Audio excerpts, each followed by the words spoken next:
Ganda ka pa sa gabi. Salamat po sa lahat na nandirito ngayon. Ako po ay 6:30 natapos, 6 o'clock natapos ng pagpapractice ng sayaw. At ito yung sana pang 7 o'clock na to, pero baka mapagkamalan niya kinampi ako kay Victor. Kaya hindi ko na ito papasahin. Well,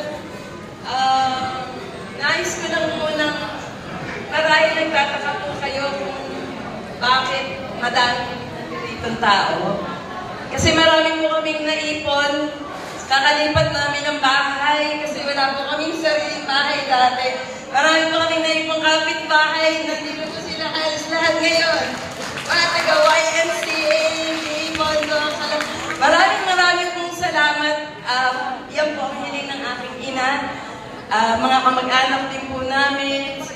Manay, kagagaling niya lang ng England kahapon para makadalo sa birthday ni Mami. Na-appreciate ko po kayo lahat at hanggang ngayon nag-i-stay pa rin po kayo kahit gabi na mga tito ko na talagang Rotogigaraw from Canada, mga taga San Pablo. Basta maraming salamat po at hindi niyo po kami pinahindian sa aming pag-iimbita sa inyo para po makasama namin. Ayoko lang pong matapos ang gabi nito na hindi ko kayo mapasalamatan. Ang mga kaklase ko, palakpak dyan! Mga klase ko ng high school, sila pa rin po yung mga kaibigan ko hanggang ngayon. Kasi kahit matagal na po akong wala dito, sila pa rin po, yung mga kaibigan ko pa rin po noon, sila pa rin po yung gusto kong kaibigan hanggang ngayon. Sa aking mga best friend si Imelda, si Tita na nag-makeup sa akin.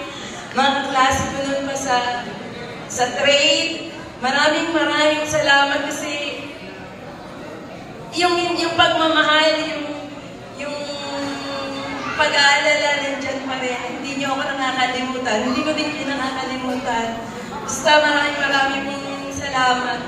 At para sa iyo, Mami, nasabi na nilang lahat. Gusto ko lang malaman mo, Mami, na kahit hindi ko napapakita sa iyo, hindi kasi ako yung showing tao, pero sana nararamdaman mo na mahal kita.